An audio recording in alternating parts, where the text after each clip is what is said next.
बात करते हैं thermodynamic analysis of solubility of ionic solids की। अब हम देखेंगे भाई solubility of a solid in a liquid ही चल रहा है, पर अब हम देखेंगे कैसे कैसे अलग अलग थर्मोडायनामिक पैरामीटर्स अफेक्ट करते हैं सॉल्युबिलिटी को।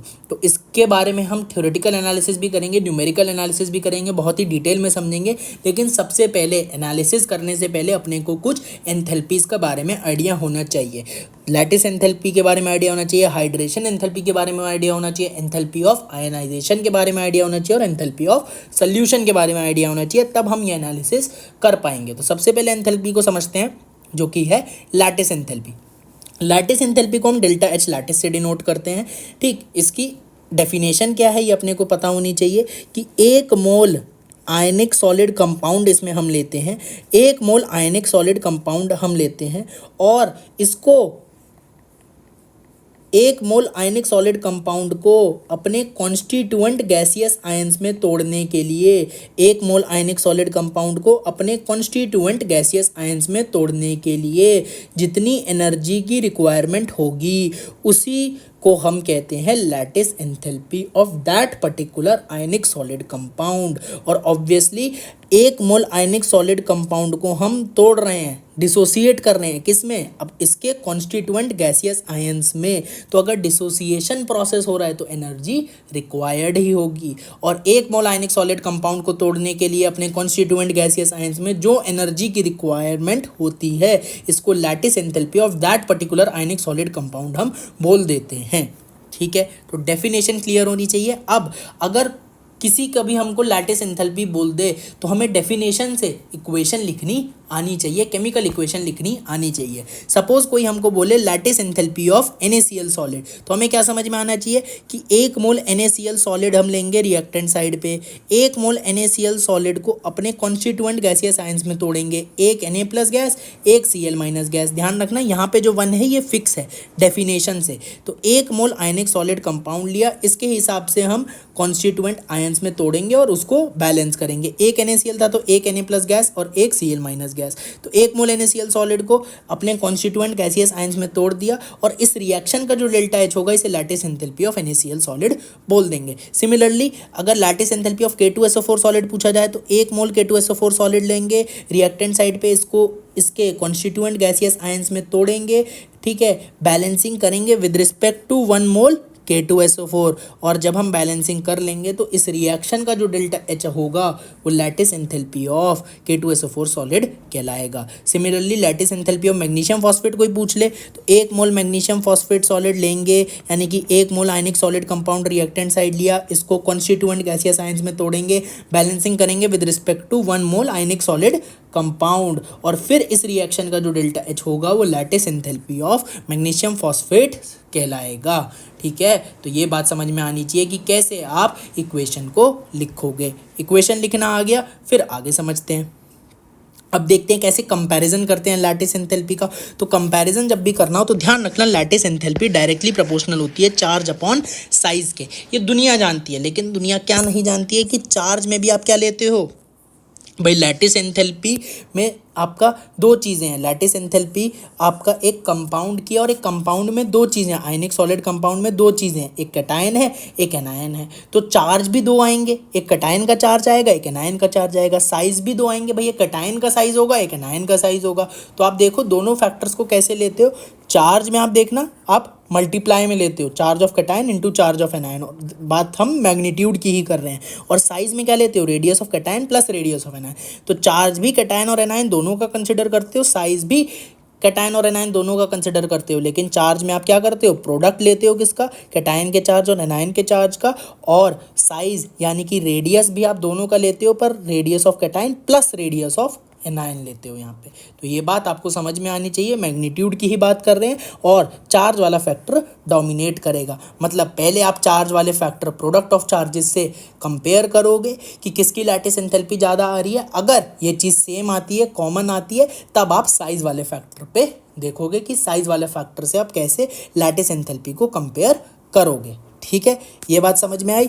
तो अब हम देखें LiF, LiCl, LiBr, LiI।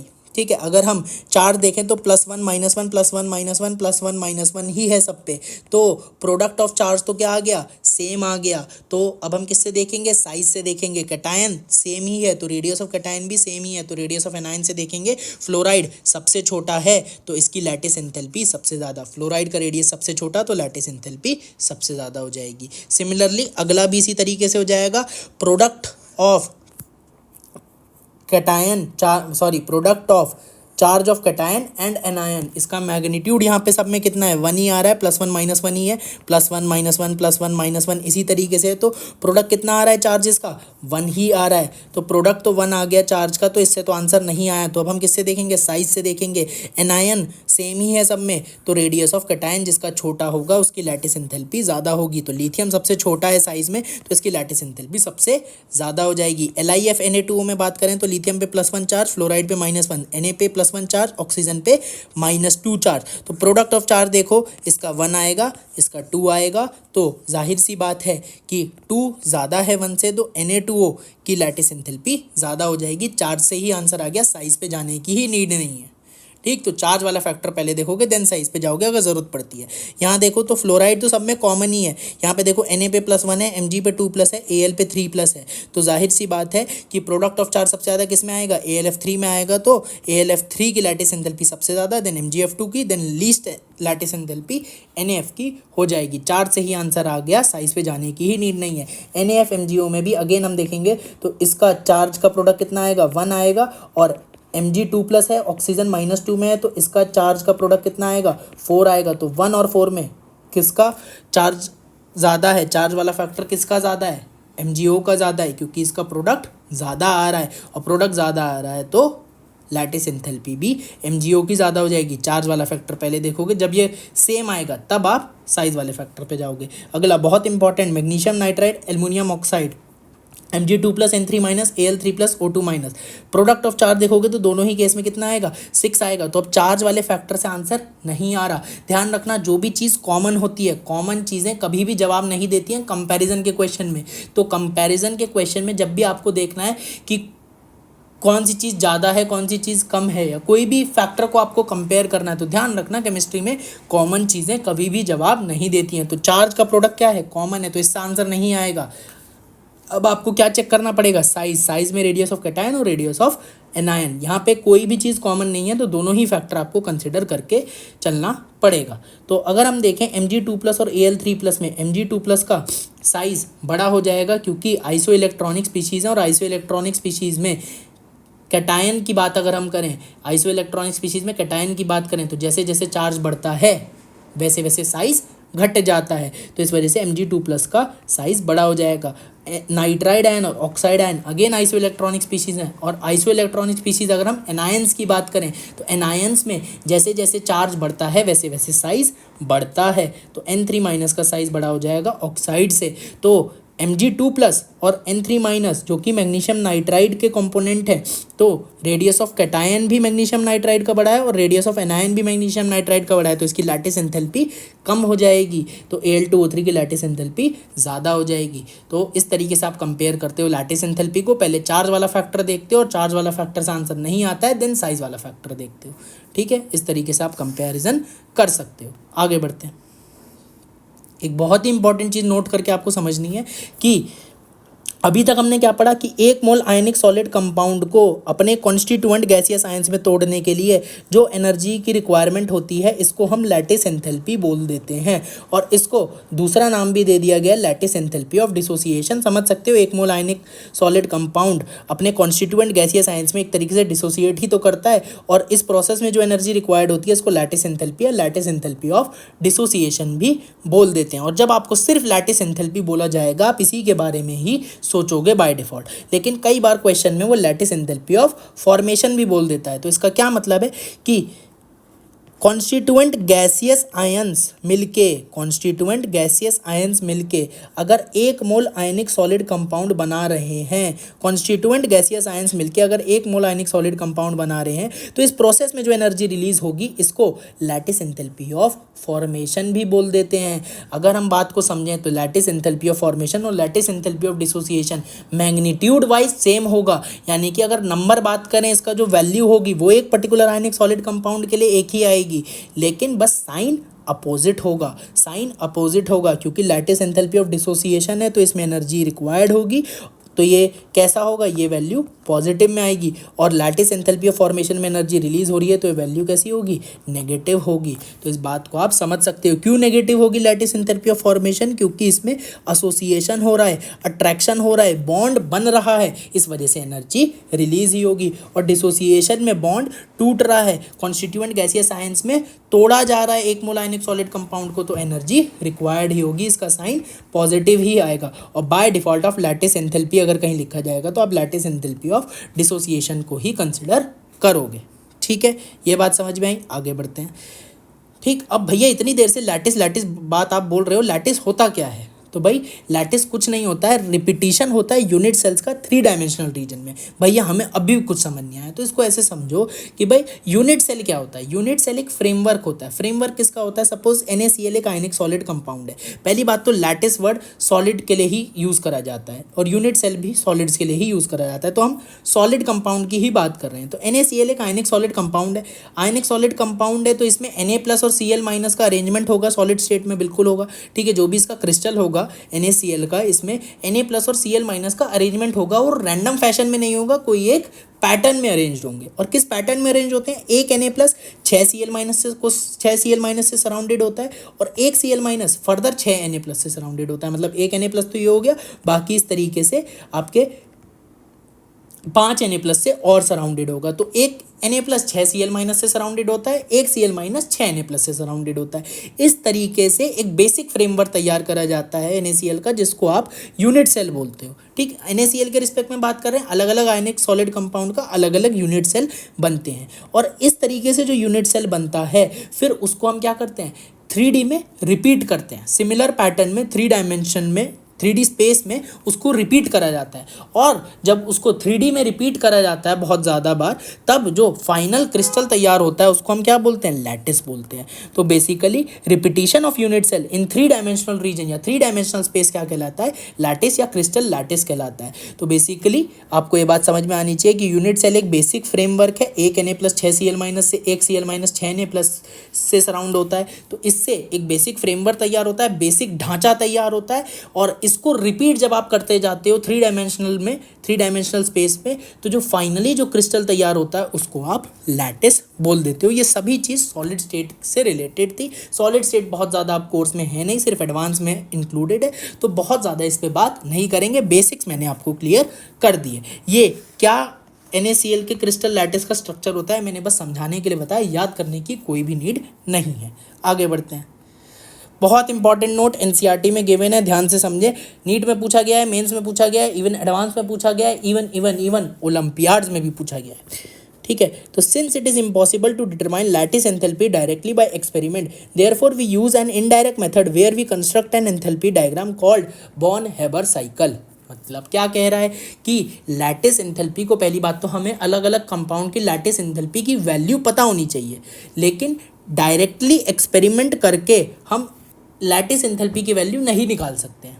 तो डायरेक्टली एक्सपेरिमेंट करके हम लैटिस एंथैल्पी की वैल्यूज़ नहीं निकाल सकते हैं, लेकिन अपन को थर्मोडायनेमिक एनालिसिस करनी है सॉल्युबिलिटी की और बहुत सारे और भी पैरामीटर्स हमें देखने हैं। तो लैटिस एंथैल्पी की वैल्यू हमें पता होनी चाहिए अलग अलग आयनिक सॉलिड कंपाउंड के लिए, लेकिन हम डायरेक्टली एक्सपेरिमेंट करके नहीं निकाल सकते हैं। तो कैसे निकालेंगे? इनडायरेक्ट मेथड से निकालेंगे। और वो इनडायरेक्ट मेथड में हम क्या करते हैं? एक एंथैल्पी डायग्राम बनाते हैं जिसका नाम है बॉर्न-हेबर साइकिल। तो क्योंकि लैटिस एंथैल्पी को हम डायरेक्टली नहीं निकाल सकते हैं एक्सपेरिमेंट करके, लेकिन हमें निकालनी तो है क्योंकि बहुत ज़रूरत है लैटिस एंथैल्पी की, हमें पूरी सॉल्युबिलिटी पढ़नी है उसके रिस्पेक्ट में। तो अगर लैटिस एंथैल्पी को कैलकुलेट करना ज़रूरी है और सीधी उंगली से घी नहीं निकल रहा है तो उंगली टेढ़ी करेंगे, इनडायरेक्ट मेथड लगाएंगे। और टेढ़ी उंगली का नाम क्या है? बॉर्न-हेबर साइकिल है। बॉर्न-हेबर साइकिल कुछ नहीं है, एक एंथैल्पी डायग्राम है। इसको समझते हैं आप? ठीक है, तो एक इलस्ट्रेशन से ही समझते हैं कि कैसे lattice enthalpy of NaCl solid हम निकालेंगे। हम NaCl सॉलिड का एग्जांपल लेके समझते हैं। तो lattice enthalpy of NaCl solid सबसे सपोज आपसे पूछा गया है कि आप इसको कैसे फाइंड आउट करोगे, तो बॉर्न हैमर साइकिल नहीं है, बस एक हमारा एक तरीके से क्वेश्चन है। ठीक, तो सिंपल क्वेश्चन है, तो क्वेश्चन के फॉर्मेट में ही समझ लेते हैं इसको। तो lattice enthalpy of NaCl solid कैसे निकालोगे, तो सबसे पहले जिसकी भी लैटिस एंथैल्पी आपसे पूछी है तो आप क्या करोगे, उसकी एंथैल्पी ऑफ फॉर्मेशन की रिएक्शन लिखोगे। NaCl सॉलिड की लैटिस एंथैल्पी पूछी है तो NaCl सॉलिड की एंथैल्पी ऑफ फॉर्मेशन की रिएक्शन लिखोगे, डेल्टा FH की रिएक्शन लिखोगे। अब ये लिखनी आपको आनी चाहिए, एंथैल्पी ऑफ फॉर्मेशन की रिएक्शन लिखनी है NaCl सॉलिड की, तो हमारी जो रिएक्शन लिखी जाएगी उसमें फॉर्मेशन किसका होगा, NaCl सॉलिड का होगा। तो जिसका भी एंथैल्पी ऑफ फॉर्मेशन पूछा गया है उसको आपको क्या करना पड़ेगा, रिएक्शन में फॉर्म करना पड़ेगा। उसको रिएक्शन में फॉर्म करोगे तो प्रोडक्ट साइड लिख दोगे, और जितनी भी एंथैल्पी होती हैं पर मोल डिफाइंड होती हैं, तो 1 मोल आपका वो आयनिक सॉलिड कंपाउंड आपका प्रोडक्ट साइड आ जाएगा, जिसकी भी लैटिस एंथैल्पी पूछी गई है, क्योंकि उसी का हम डेल्टा FH निकाल रहे हैं। डेल्टा FH है मतलब फॉर्मेशन है तो वो प्रोडक्ट साइड ही आएगा। अगर किसी भी कंपाउंड का फॉर्मेशन हो रहा है तो वो रिएक्टेंट साइड पे प्रेजेंट नहीं होगा, प्रोडक्ट साइड पे ही प्रेजेंट होगा। ठीक है, तो 1 मोल NaCl सॉलिड आपका प्रोडक्ट साइड पे आ गया। अब रिएक्टेंट क्या रहे होंगे, रिएक्टेंट ऑब्वियसली इसके कॉन्स्टिट्यूएंट एलिमेंट्स रहे होंगे, लेकिन ध्यान रखने वाली बात है एलिमेंट्स अपने फ्री स्टेट में प्रेजेंट होने चाहिए, elements in their free state. तो रिएक्टेंट साइड पे क्या होंगे, इसके कॉन्स्टिट्यूएंट एलिमेंट्स होंगे Na और Cl होगा, लेकिन in their free state. Free state का मतलब होता है most abundant form at room temperature, most abundant form at room temperature. तो Na सॉलिड में रहा होगा और Cl2 गैसियस फॉर्म में रहा होगा, और 1 मोल NaCl सॉलिड के रिस्पेक्ट में इसको बैलेंस कर दिया जाएगा, इसमें कोई भी दिक्कत नहीं है। अब अपने को क्या कैलकुलेट करना है, लैटिस एंथैल्पी कैलकुलेट करना है। लेकिन ये जो हमने रिएक्शन लिखी है किसकी लिखी, एंथैल्पी ऑफ फॉर्मेशन की लिखी। तो अब हमें एक ऑल्टरनेट पाथ डिटरमाइन करना पड़ेगा, एक ऑल्टरनेट पाथ बनाना पड़ेगा। लेकिन हमने डेल्टा FH ही क्यों लिखी, डेल्टा FH की ही इक्वेशन क्यों लिखी, क्योंकि एंथैल्पी ऑफ फॉर्मेशन को पता लगाना बड़ा आसान है, इसको हम एक्सपेरिमेंट करके पता लगा सकते हैं। स्टैंडर्ड तरीका आपको ध्यान रखना पड़ेगा कि किस तरीके से आप लैटिस एंथैल्पी कैलकुलेट करते हो। तो एंथैल्पी ऑफ फॉर्मेशन को पता लगाना बड़ा आसान है, एक्सपेरिमेंट करके हम पता लगा सकते हैं, इसीलिए हमने ये वाली इक्वेशन लिखी, एंथैल्पी ऑफ फॉर्मेशन की इक्वेशन लिखी। अब एक हमें ऑल्टरनेट पाथ बनाना पड़ेगा जिससे हम लैटिस एंथैल्पी कैलकुलेट करें। तो देखो 1 मोल आयनिक सॉलिड कंपाउंड अगर बन रहा है, ठीक है, तो लास्ट स्टेप क्या रहा होगा, इसके कॉन्स्टिट्यूएंट गैसियस आयन से ही बना होगा, क्योंकि कॉन्स्टिट्यूएंट गैसियस आयंस के मिलने पे जो एनर्जी का बेसिकली चेंज आएगा, जो एनर्जी रिक्वायर्ड होगी या रिलीज होगी, वो तो बाद की बात है, आपकी पॉजिटिव नेगेटिव क्या आएगी, ठीक है। लेकिन जो 1 मोल आयनिक सॉलिड कंपाउंड हम बना रहे हैं, 1 मोल आयनिक सॉलिड कंपाउंड हम बना रहे हैं, वो किससे बन रहा होगा, अपने कॉन्स्टिट्यूएंट गैसियस आयन से बन रहा होगा। और इस प्रोसेस में जो एंथैल्पी का चेंज आएगा उसको क्या बोलोगे, लैटिस एंथैल्पी बोलोगे। ठीक है, लॉजिकली बात है, अगर ये कंपाउंड बन रहा होगा तो ये कैसी आएगी, नेगेटिव आएगी। लेकिन आपको यहाँ पे पॉजिटिव नेगेटिव लिखने की जरूरत नहीं है, आपको क्या करना है, 1 मोल आयनिक सॉलिड कंपाउंड बनाना है, अपने कॉन्स्टिट्यूएंट गैसियस आयन से बनाओगे, और जो एंथैल्पी का चेंज होगा उसको सिंपली क्या लिख दोगे, लैटिस एंथैल्पी ऑफ NaCl लिख दोगे। लैटिस एंथैल्पी को हम U से डिनोट कर देते हैं। और 1 मोल आयनिक सॉलिड कंपाउंड बन रहा है तो यहाँ पे स्टोइकियोमेट्रिक कोएफिशिएंट भी कितना आ जाएगा, 1 ही आ जाएगा। ठीक है, तो ये तो लास्ट स्टेप हुआ, लास्ट स्टेप लिखना आसान था। अब हमें क्या करना है, 1 Na सॉलिड से हमें 1 Na प्लस गैस बनाना है, और हाफ Cl2 गैस से 1 Cl माइनस गैस बनाना है। तो हम इसको स्टेप वाइज बनाएंगे, पहले क्या करेंगे, सबलाइम कर देंगे, ठीक, 1 Na गैस बनाएंगे, देन 1 Na गैस से 1 Na प्लस बनाएंगे। इसी तरीके से हाफ Cl2 गैस से हम 1 Cl गैस बनाएंगे, and then 1 Cl minus gas बन जाएगी। तो 2 स्टेप में ये दोनों ही प्रोसेस हो जाएंगे। तो पहले अगर प्रोसेस की बात करें तो Na सॉलिड से Na गैस बन रहा है, यानी कि क्या हो रहा है, सब्लिमेशन हो रहा है। तो डेल्टा H किसका आएगा, सब्लिमेशन ऑफ सोडियम आ जाएगा। ठीक है, और स्टोइकियोमेट्रिक कोएफिशिएंट 1 है तो 1 आ जाएगा इसके साथ में।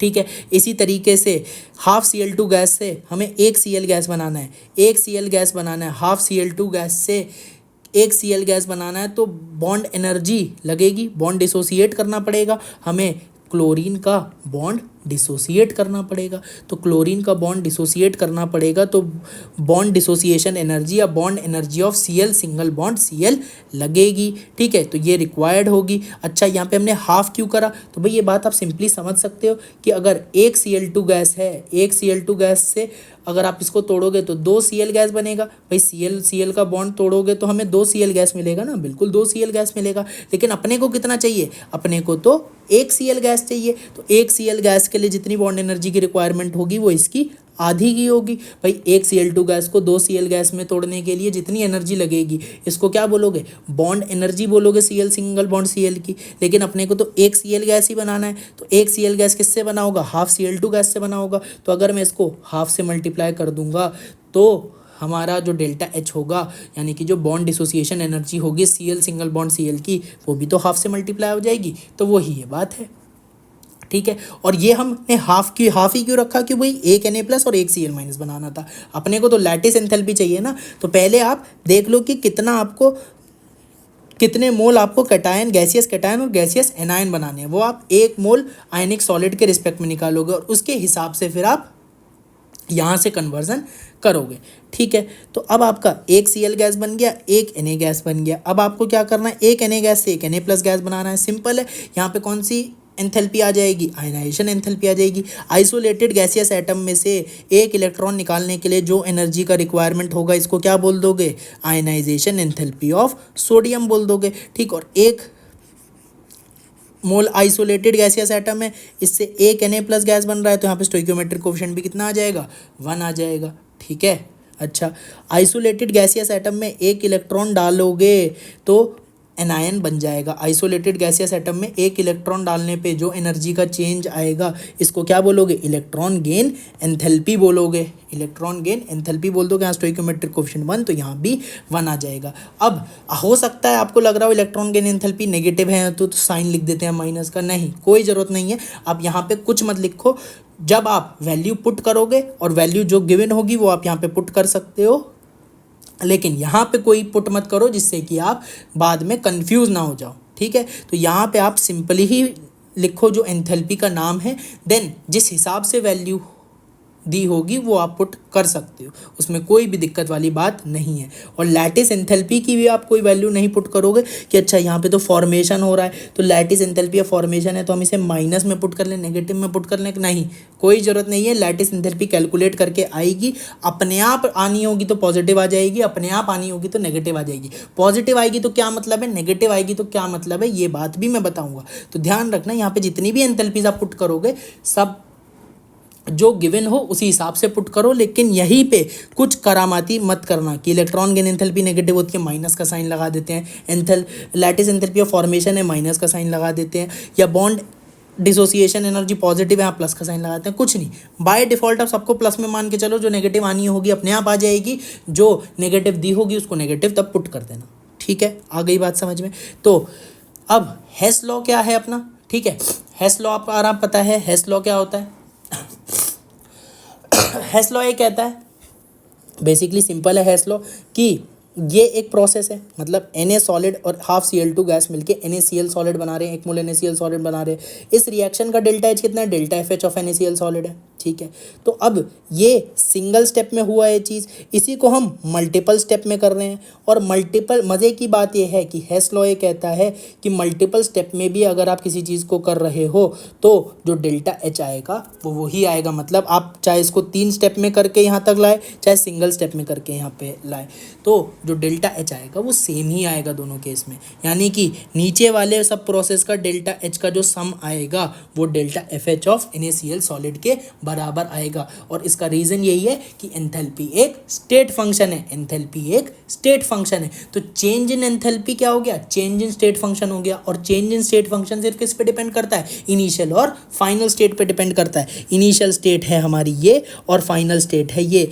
अब इसको यहाँ से यहाँ तक एक स्टेप में जा रहे हो कि 1, 2 और 3 स्टेप में जा रहे हो, इससे कोई फ़र्क नहीं पड़ता। इनिशियल स्टेट सेम है, फाइनल स्टेट सेम है, तो जो डेल्टा H होगा वो भी सेम ही आएगा। यानी कि इन सभी डेल्टा H का सम इस delta FH of NaCl solid के बराबर आ जाएगा। और यही आपका Hess law of constant heat summation है, जो कि बहुत सिंपल है और दूसरा, यही जो हमारा पूरा प्रोसेस है इसी को बॉन हेबर साइकिल बोलते हो। यही एंथैल्पी डायग्राम है, ये जो हमने डायग्राम बनाया इसी का नाम बॉन हेबर साइकिल है। तो बॉन हेबर साइकिल कुछ अलग नहीं है, यही है। ठीक है, तो delta F H of NaCl solid किसके बराबर हो जाएगा?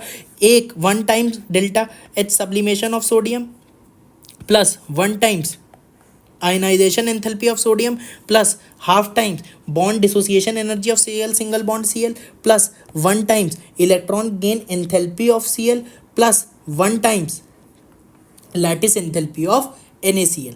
इसमें आपको डेल्टा एफ एच क्वेश्चन में गिवन होगा, ये गिवन होगा heat enthalpy of sublimation given होगा, आयनाइजेशन एंथैल्पी गिवन होगा, बॉन्ड डिसोसिएशन एनर्जी गिवन होगा, साथ में इलेक्ट्रॉन गेन एंथैल्पी भी गिवन होगा, लैटिस एंथैल्पी आपको कैलकुलेट करना होगा, तो जो कि आप कैलकुलेट कर सकते हो। ठीक है, और अपने आप जो आनी होगी पॉजिटिव आनी होगी पॉजिटिव आ जाएगी, नेगेटिव आनी होगी नेगेटिव आ जाएगी। एक चीज़ क्या हो सकती है कि आयनाइजेशन एंथैल्पी की जगह वो आपको आयनाइजेशन एनर्जी देते।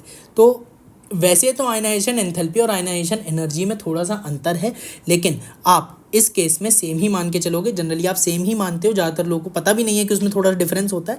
लेकिन आयनाइजेशन एंथैल्पी और आयनाइजेशन एनर्जी को न्यूमेरिकल क्वेश्चंस में आप जब तक बहुत क्लियर कट ना बोला जाए आप सेम मान के चलोगे। ठीक है, तो आयनाइजेशन एंथैल्पी और आयनाइजेशन एनर्जी को आप ऑलमोस्ट सेम मान के ही चलोगे। हालांकि यहाँ पे अगर पुट होनी चाहिए तो क्या होनी चाहिए? आयनाइजेशन एंथैल्पी पुट होनी चाहिए, ना कि आयनाइजेशन एनर्जी पुट होनी चाहिए। थोड़ा सा डिफरेंस है, तो जब समझोगे आप कर लोगे, लेकिन यहाँ पे आप सेम ही मान के चलोगे। ठीक है, इलेक्ट्रॉन गेन एंथैल्पी की जगह कई बार वो इलेक्ट्रॉन ऑफिनिटी दे देगा। इलेक्ट्रॉन ऑफिनिटी अगर उसने दे दी सपोज Cl की इस क्वेश्चन में, तो आप बस उसको क्या करोगे? माइनस साइन लगा दोगे उसके आगे और न्यूमेरिकली सेम वैल्यू रखोगे, वही आपकी इलेक्ट्रॉन गेन एंथैल्पी की वैल्यू हो जाएगी। यानी कि इलेक्ट्रॉन ऑफिनिटी अगर Cl की दी हुई है तो आप क्या इलेक्ट्रॉन गेन एंथैल्पी कैसे निकालोगे? इलेक्ट्रॉन गेन एंथैल्पी Cl की निकालने के लिए आप क्या उसके आगे बस माइनस का साइन लगा दोगे, न्यूमेरिकल वैल्यू वही रखोगे, बस साथ में माइनस का साइन लगा दोगे, तो आपकी इलेक्ट्रॉन गेन एंथैल्पी आ जाएगी। आप इसमें क्या पुट करोगे? इलेक्ट्रॉन गेन एंथैल्पी पुट करोगे, ना कि इलेक्ट्रॉन ऑफिनिटी पुट करोगे। ठीक है, ये चीज़ हो गई। तो यहाँ से आप लैटिस एंथैल्पी कैलकुलेट कर सकते हो। ये बॉन हेबर साइकिल हो गई। एक और एग्जांपल समझते हैं। Suppose lattice enthalpy of MgO solid करनी है। अब थोड़ा तेज करते हैं। MgO सॉलिड का क्या लिखेंगे? डेल्टा एफ एच की रिएक्शन लिखेंगे। 1 मोल MgO सॉलिड बनेगा। रिएक्टेंट साइड पे क्या होगा? Elements in their free state, constituent elements in their free state, तो 1 Mg solid plus half O2 gas होगा। इस रिएक्शन के डेल्टा एच को क्या बोल दोगे? Delta F H of MgO solid बोल दोगे। ठीक है, अब आपका क्या करना है? लैटिस एंथैल्पी आपको निकालनी है। तो 1 MgO सॉलिड बन रहा है, 1 मोल आयनिक सॉलिड कंपाउंड बन रहा है, तो किससे बन रहा होगा? अपने कॉन्स्टिट्यूएंट गैसियस आयन से बन रहा होगा, यानी कि 1 Mg2 प्लस गैस और 1 ऑक्साइड गैस, इससे बन रहा होगा। तो जो इस प्रोसेस में चेंज इन एंथैल्पी होगा वो क्या कहलाएगा? Lattice enthalpy of MgO। 1 mole ionic solid compound बन रहा है, तो यहाँ पे स्टोइकियोमेट्रिक कोएफिशिएंट भी कितना आ जाएगा? 1 आ जाएगा, सिंपल। ठीक है, 1 टाइम्स क्या हो जाएगी? लैटिस एंथैल्पी हो जाएगी।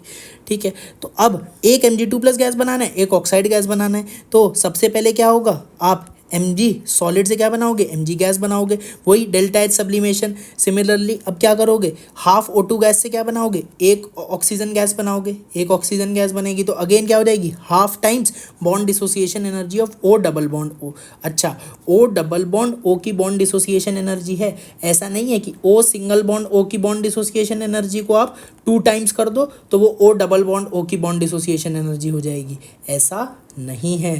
तो ध्यान रखना है ये। ठीक है, कई बार कन्फ्यूज़न हो जाता है।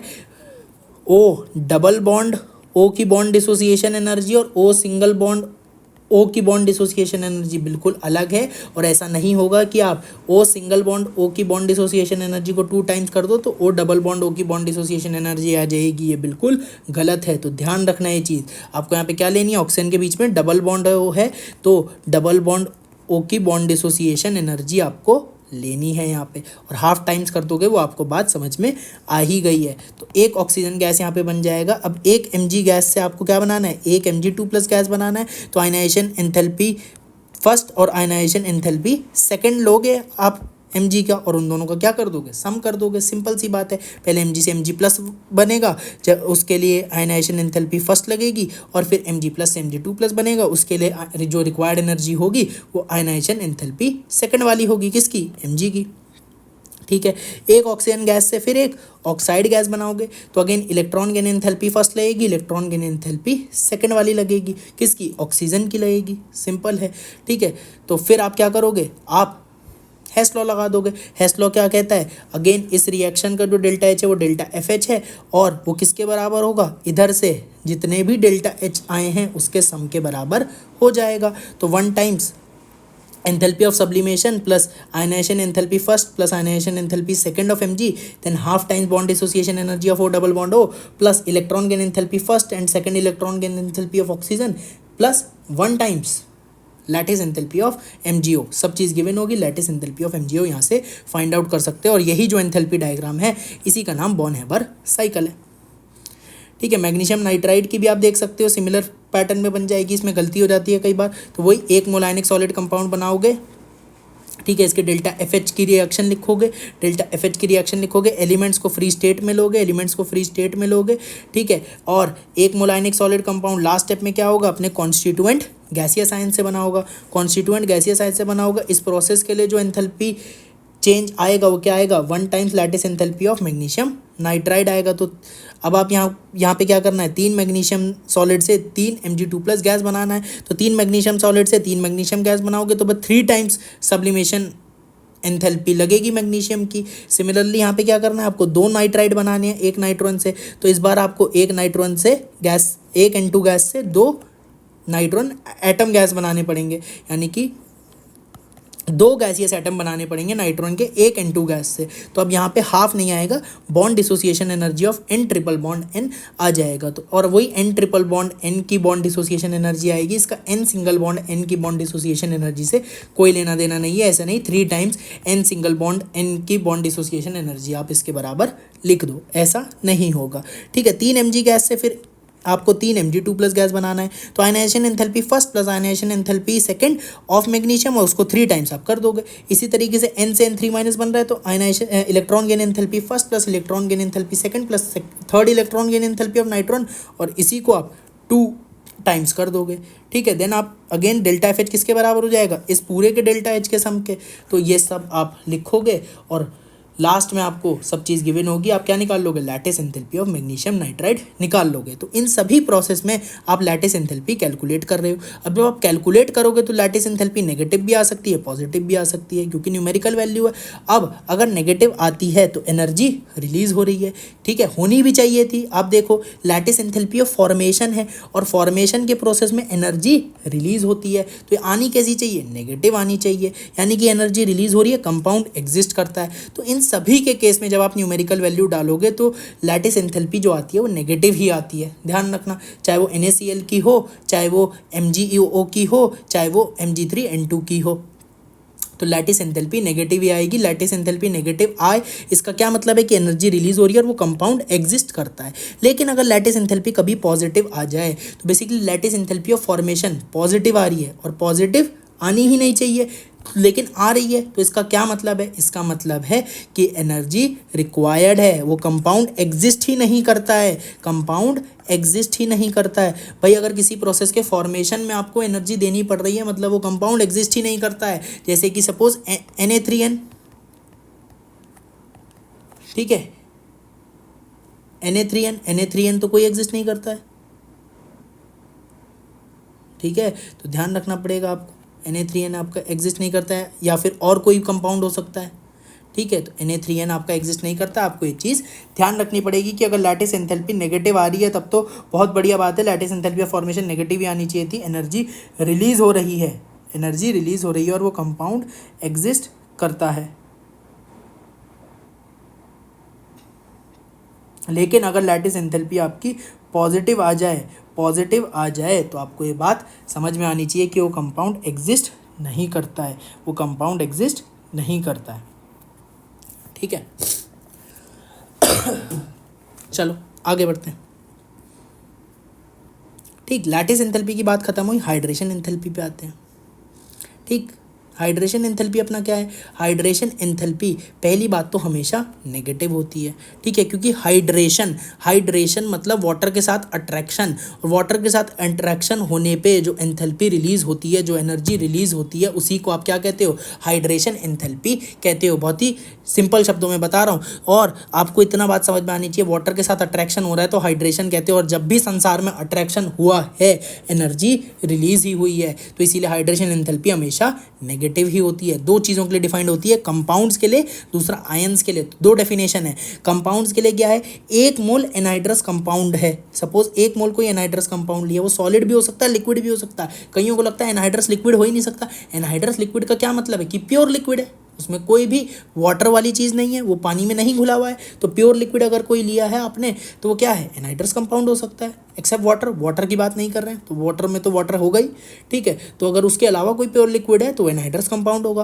प्योर सॉलिड भी ले सकते हैं तो वो भी एक एनहाइड्रस कंपाउंड होगा। तो सिर्फ सॉलिड ही नहीं एनहाइड्रस कंपाउंड हो सकता है, लिक्विड भी हो सकता है। तो एक मोल एनहाइड्रस कंपाउंड लिया, वो कुछ फिक्स्ड अमाउंट ऑफ वाटर के साथ कंबाइन करता है और एक फर्दर हाइड्रेटेड कंपाउंड बना लेता है, और इस प्रोसेस में जो एनर्जी रिलीज होती है इसको हाइड्रेशन एंथैल्पी कहते हो। यानी कि एक मोल एनहाइड्रस कंपाउंड लिया, वो सॉलिड हो सकता है, लिक्विड हो सकता है, वो कुछ फिक्स्ड अमाउंट ऑफ वाटर के साथ कंबाइन करता है, अलग अलग कंपाउंड अलग अलग अमाउंट ऑफ वाटर के साथ कंबाइन करता है, और फाइनली एक हाइड्रेटेड कंपाउंड का फॉर्मेशन कर लेता है। हाइड्रेटेड कंपाउंड आपका सॉलिड ही होता है, हाइड्रेटेड कंपाउंड आपका सॉलिड ही होता है, और इस प्रोसेस में जो एनर्जी रिलीज होती है इसको hydration enthalpy of that particular compound आप बोल देते हो, ठीक है।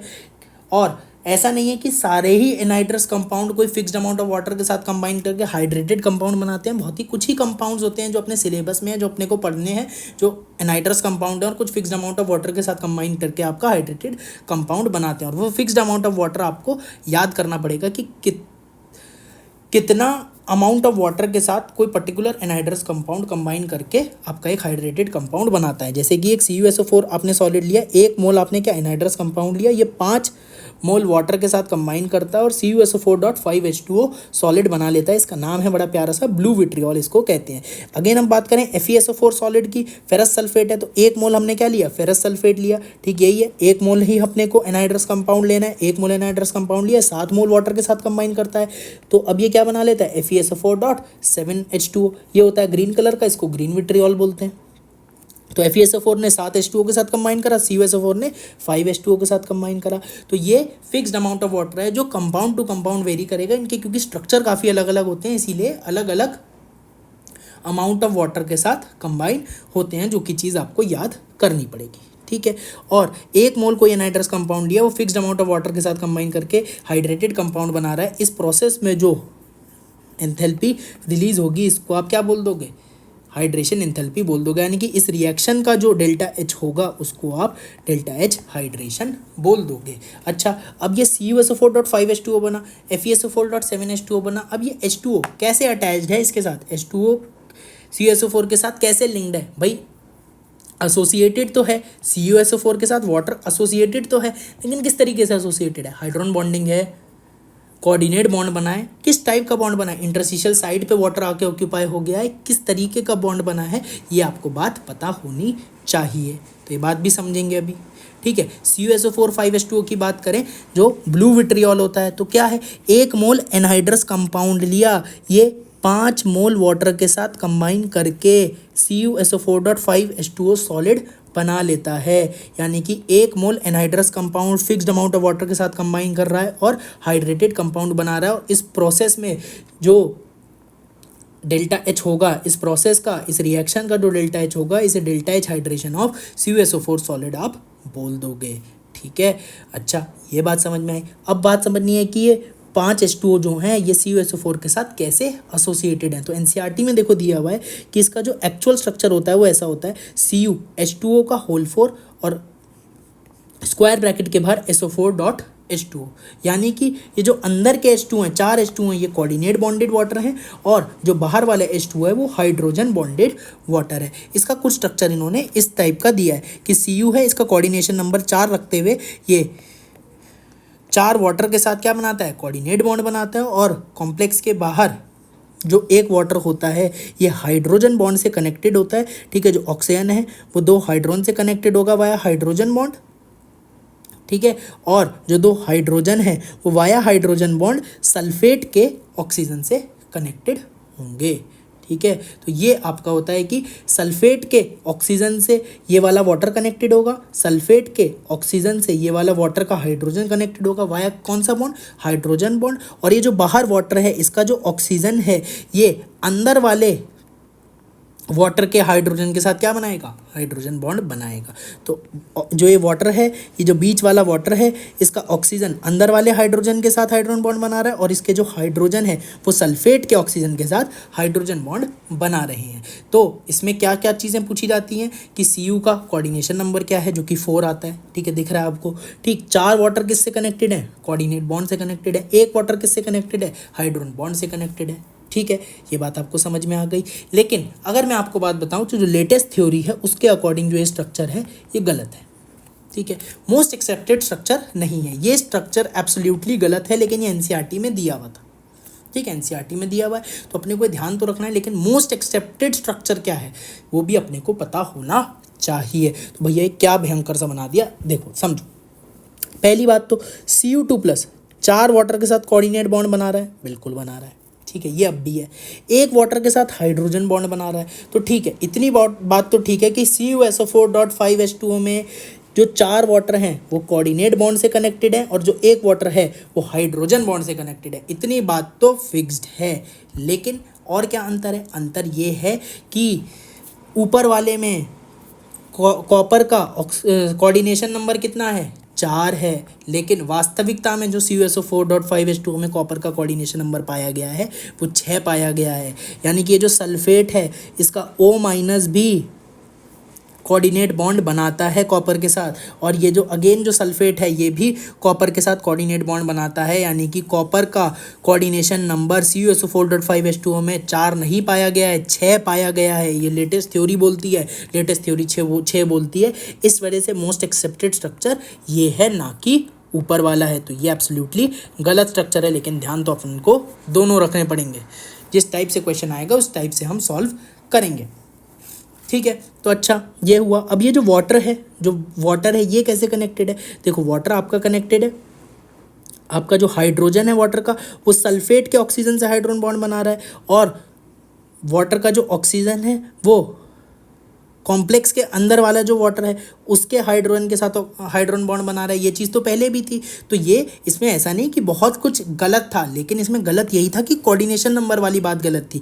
आप इसमें भी देखो तो जो वाटर का ऑक्सीजन है वो अंदर वाले वाटर के हाइड्रोजन के साथ कोऑर्डिनेट बॉन्ड बना रहा है। इसमें भी यही है, वाटर का ऑक्सीजन अंदर वाले हाइड्रोजन के साथ हाइड्रोजन बॉन्ड बना रहा है, अंदर वाले हाइड्रोजन के साथ हाइड्रोजन बॉन्ड बना रहा है। और वाटर का जो हाइड्रोजन है वो सल्फेट के ऑक्सीजन के साथ हाइड्रोजन बॉन्ड बना रहा है। तो चीज़ यही है, वाटर का जो हाइड्रोजन है वो सल्फेट के ऑक्सीजन के साथ हाइड्रोजन बॉन्ड बना रहा है, यही चीज़ है। ठीक है, तो चीज़ अब भी वही है। ये आपका कैसा हो गया, हाइड्रोजन बॉन्डेड वाटर हो गया जो बीच में झूल सा रहा है। इसको मैं बड़े प्यार से बैटमैन वाटर भी बुलाता हूँ। ठीक है, तो आपको ध्यान रहेगा कि बैटमैन की तरह ये लटका हुआ है। जैसे बैटमैन वर्सेस सुपरमैन अगर आपने मूवी देखी हो तो बैटमैन जैसे लटक जाता है, तो वही ये बैटमैन है, बैटमैन वाटर है जो बीच में झूल रहा है वाटर। ठीक, तो ये बैटमैन वाटर है, हाइड्रोजन बॉन्ड से कनेक्टेड है। एक हाइड्रोजन बॉन्ड बना रहा है ये ऑक्सीजन के साथ जो कि सल्फेट का, और ऑक्सीजन जो इसका है वो हाइड्रोजन बॉन्ड बना रहा है कोऑर्डिनेट बॉन्डेड वाटर के साथ। ठीक है, और ये जो सल्फेट का O- है ये फर्दर Cu2+, जो कोई और Cu2+ रहा होगा जो 4 H2O के साथ कोऑर्डिनेट बॉन्ड बना रहा होगा, उसको ये क्या डोनेट करेगा, अपना इलेक्ट्रॉन पेयर डोनेट करेगा और उसके साथ भी एक कोऑर्डिनेट बॉन्ड बनाएगा। ऐसे ही यहाँ वाला जो सल्फेट का ऑक्सीजन है O- है, ये एक और Cu2+ के साथ कोऑर्डिनेट बॉन्ड बनाएगा। सिंपली जो नीचे वाले होंगे वो भी 2 अलग अलग Cu2+ के साथ क्या बनाएंगे, कोऑर्डिनेट बॉन्ड बनाएंगे। तो ये आपको बात समझ में आनी चाहिए कि नए वाला जो एक्सेप्टेड स्ट्रक्चर है उसमें सारी चीज़ें सेम है, बस कॉपर का जो कोऑर्डिनेशन नंबर है वो 6 है। ठीक है, बाकी 4 coordinate bonded water, 1 hydrogen bonded water ही है। ब्लू विट्रियोल इसका नाम है। बड़ा प्यारा सा स्ट्रक्चर है, आपको ये समझ में आना चाहिए। ठीक है, अच्छा एक बार अब आप इस स्ट्रक्चर को देखो, फिर मैं दोबारा बनवाता हूँ कि कैसे याद रख सकते हो। इतना बड़ा स्ट्रक्चर थोड़ी बनाओगे आप पेपर में। तो पेपर में जब आपको कभी कोई क्वेश्चन सॉल्व करना होगा तो देखो कैसे बनाओगे। सबसे पहले Cu2+ बनाओ, 4 वाटर खट खट खट खट कोऑर्डिनेट बॉन्ड से जोड़ दो। ठीक है, अब कोऑर्डिनेशन नंबर 6 रखना है, कोऑर्डिनेशन नंबर 6 रखना है।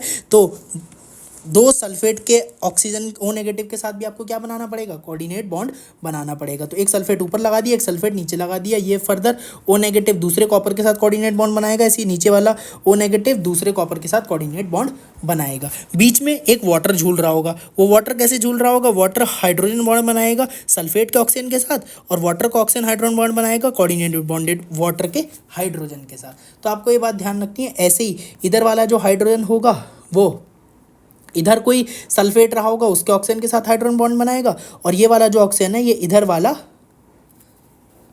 कोऑर्डिनेट बॉन्डेड वाटर का हाइड्रोजन होगा उसके साथ हाइड्रोजन बॉन्ड बनाएगा। तो ये वाला वाटर जो होगा वो 4 से अट्रैक्टेड होगा, ये बात आप समझ सकते हो। और CuSO4.5H2O का हीटिंग इफेक्ट भी इससे एक्सप्लेन हो जाता है। कैसे हो जाता है आप समझो, ठीक है। CuSO4.5H2O को जब गर्म करोगे तो ये वाला वाटर पहले उड़ते हैं। क्यों ये वाले वाटर पहले उड़ते हैं, क्योंकि ये सिर्फ एक से अट्रैक्टेड है, ठीक है। एक ही बॉन्ड बना रहे हैं, एक ही कोऑर्डिनेट बॉन्ड बना रहे हैं ये, तो एक से ही अट्रैक्टेड है, तो ये दोनों वाटर उड़ जाएंगे। याद करने का तरीका है, ठीक है। तो CuSO4.3H2O बन जाएगा। अब CuSO4.3H2O बन गया, ये दोनों उड़ गए, ठीक है, दोनों वाटर उड़ गए। वाटर रिमूव होगा लेकिन स्टेप बाय स्टेप होता है, बात समझ में आनी चाहिए।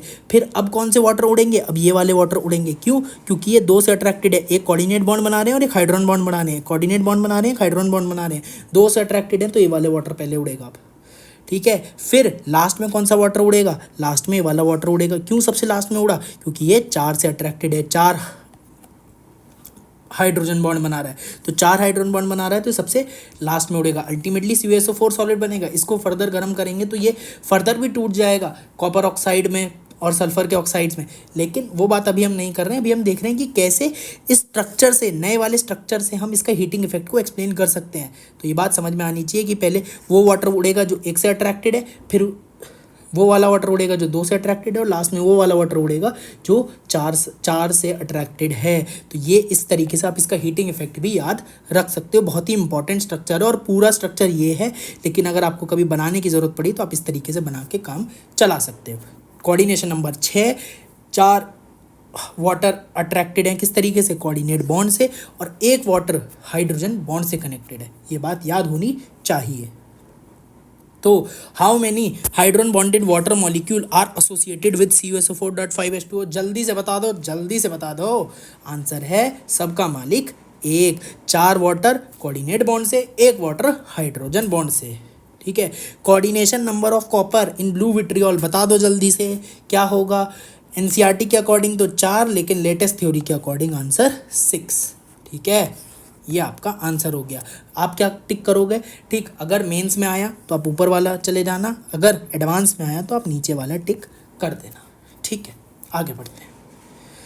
इसी तरीके से BaCl2.2H2 है, इसका क्या हो, इसको आप किस तरीके से लिखोगे, देखो इसको किस तरीके से लिखोगे, ठीक है। तो BaCl2 एक्वस है, ठीक है, BaCl2 एक्वस है, बेरियम क्लोराइड एक्वस है, ठीक है। बेसिकली आपका बेरियम क्लोराइड का आप क्या लोगे, एनहाइड्रस लेते हो, सॉलिड लेते हो, ठीक है। बेरियम क्लोराइड सॉलिड लेते हो, ठीक है। आपका क्या करना है, आपको इसके हाइड्रेशन एंथैल्पी की रिएक्शन लिखनी है। तो 1 मोल क्या लोगे आप, 1 मोल कंपाउंड लोगे, ठीक, 1 मोल एनहाइड्रस कंपाउंड लोगे। ये फिक्स्ड अमाउंट ऑफ वाटर के साथ कंबाइन करेगा। BaCl2.2H2O बोला है तो 2 H2O के साथ ही क्या करेगा, कंबाइन करेगा, और फर्दर क्या बन जाएगा, आपका हाइड्रेटेड कंपाउंड बन जाएगा। एक BaCl2 सॉलिड 2 मोल वाटर के साथ कंबाइन करेगा और BaCl2.2H2O बन जाएगा। और 1 mole anhydrous compound fixed amount of water के साथ कंबाइन करके हाइड्रेटेड कंपाउंड बना रहा है। 1 mole anhydrous compound fixed amount of water के साथ कंबाइन करके हाइड्रेटेड कंपाउंड बना रहा है।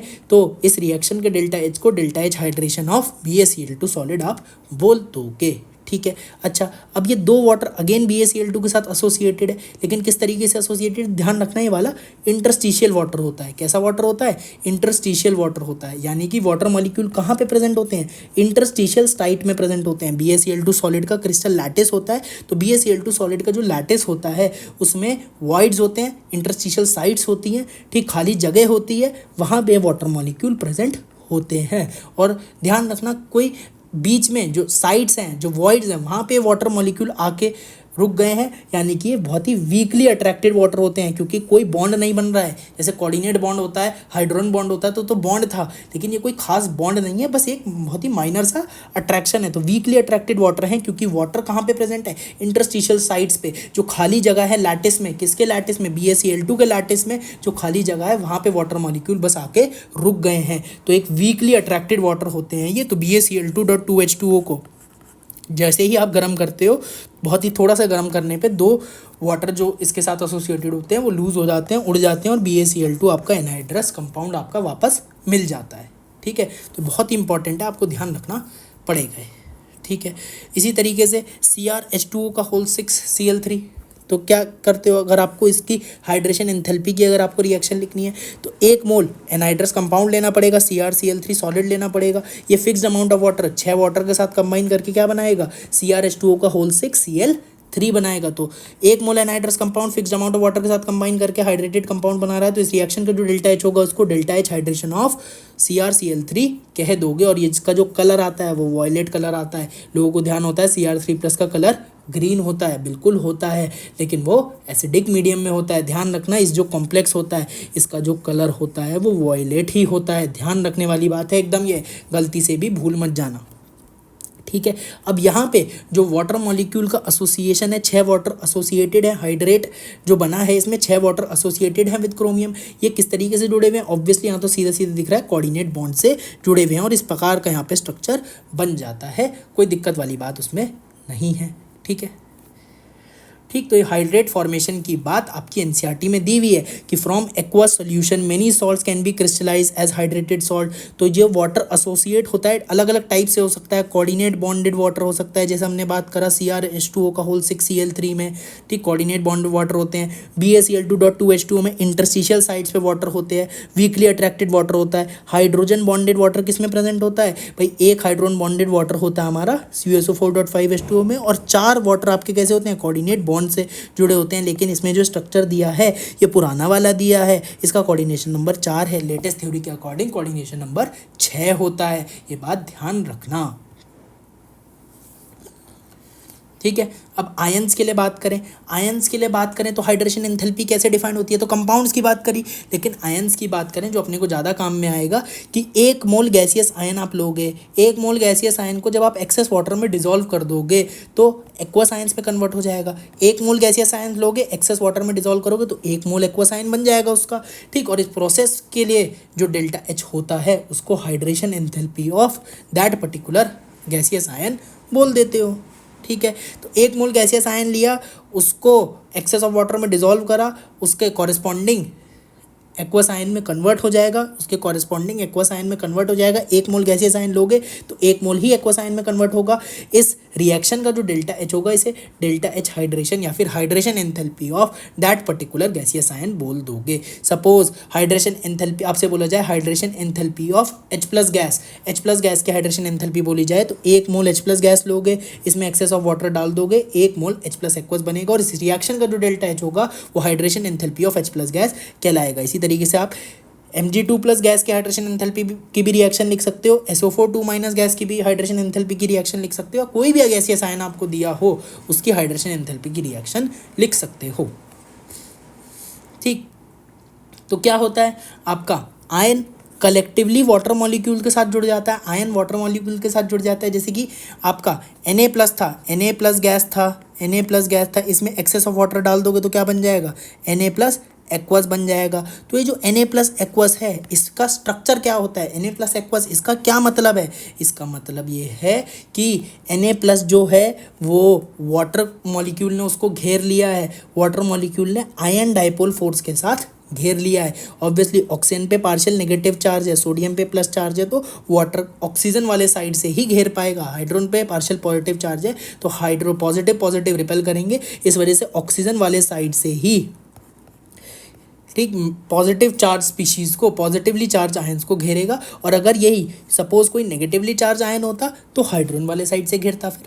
ठीक है। लेकिन वाटर क्या करता है अल्टीमेटली, आयन के चारों तरफ घिर जाता है, आयन के चारों तरफ घिर जाता है। कौन सी फोर्स से अट्रैक्टेड होता है, बहुत इंपॉर्टेंट, आयन डाइपोल फोर्स, क्योंकि वाटर में एक डाइपोल है, वाटर एक पोलर कंपाउंड है, उसमें डाइपोल है, और ये क्या है, ये आपका आयन है। तो आयन और डाइपोल के बीच में जो फोर्स होगी आयन डाइपोल फोर्स कहलाएगी, ठीक है। और यही आपका क्या है, Na+ एक्वस है, इसको आप ऐसे भी लिख सकते हो NaH2O का होल X, और इसके ऊपर पॉजिटिवली चार्ज, ठीक है। Na पे प्लस चार्ज होगा, वाटर न्यूट्रल है, तो कॉम्प्लेक्स के ऊपर +1 चार्ज ही होगा। इसको हाइड्रेटेड आयन बोलते हो। तो हाइड्रेटेड आयन का स्ट्रक्चर कैसा है आपको समझ में आना चाहिए कि वाटर मॉलिक्यूल आपका आयंस को घेर लेते हैं वाया आयन डाइपोल फोर्स। कोई fixed amount of water combine नहीं होता है, इसीलिए मैंने NaH2O का होल X लिख दिया, ठीक है। यहाँ पे जनरली छः वाटर मॉलिक्यूल घेरते हैं, तो मैंने 6 बना दिए, लेकिन ऐसा कोई हार्ड एंड फास्ट रूल नहीं है कि 6 ही घेरेंगे, तो कितने भी घेर सकते हैं। बेसिकली हाइड्रेटेड आयन इस तरीके से बनता है कि वाटर मॉलिक्यूल घेर लेते हैं। अगर पॉजिटिवली चार्ज स्पीशीज होगी तो ऑक्सीजन साइड से घेरेंगे, अगर नेगेटिवली चार्ज स्पीशीज होगी तो हाइड्रोजन साइड से घेरेंगे, वाया आयन डाइपोल फोर्स आपका हाइड्रेटेड आयन बनता है। तो ion collectively with water molecule क्या बनाता है, हाइड्रेटेड आयन बनाता है, और ये जो फोर्स होती है अट्रैक्शन की आयन डाइपोल फोर्स कहलाती है, ठीक है।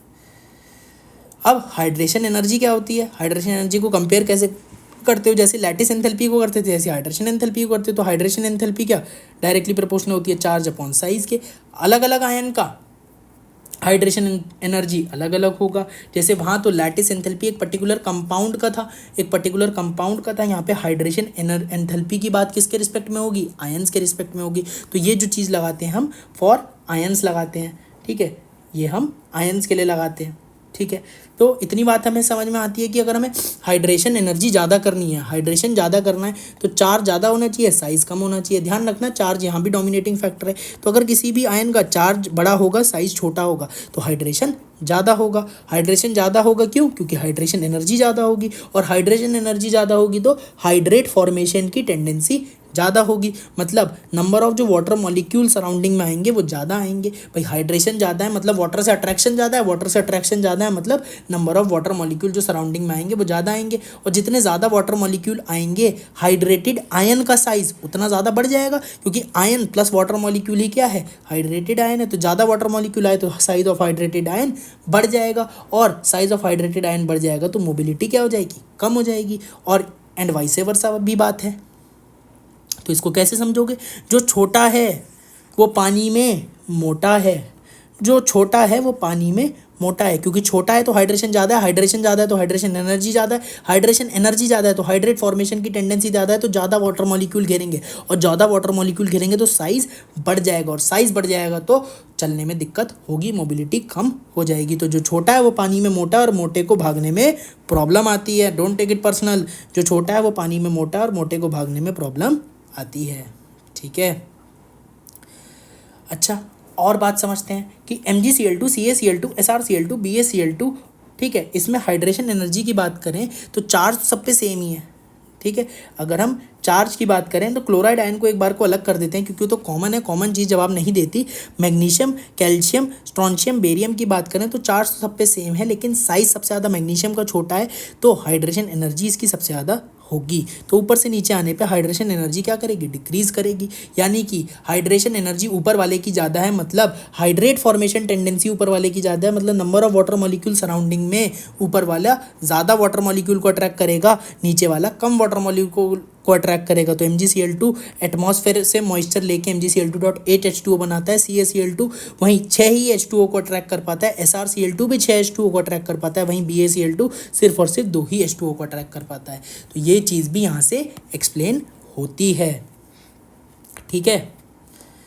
एक और वर्ड आता है बहुत ही इंपॉर्टेंट है, हाइग्रोस्कोपिक और डेलिक्विसेंट। इसका मतलब अपने को समझ में आना चाहिए, ठीक है। हाइग्रोस्कोपिक क्या होता है, हाइग्रोस्कोपिक होता है मतलब वाटर अब्जॉर्बर, ऐसे सब्सटेंस जो अब वाटर को अब्जॉर्ब करते हैं एटमॉस्फेयर से, वाटर वेपर को एटमॉस्फेयर से अब्जॉर्ब करते हैं, बेसिकली मॉइस्चर को एब्जॉर्ब करते हैं एटमॉस्फेयर से और हाइड्रेट बना लेते हैं। हाइड्रेट आपका सॉलिड होता है, हाइड्रेटेड कंपाउंड सॉलिड होते हैं, वो डिजॉल्व नहीं होते हैं पानी में, सॉलिड चीज़ है, ठीक है। तो हाइड्रेटेड कंपाउंड ऐसे सब्सटेंसेस जो वाटर मॉलिक्यूल्स को एटमॉस्फेयर से अब्जॉर्ब करते हैं और हाइड्रेट बना लेते हैं, लेकिन ये पानी में घुलते नहीं है।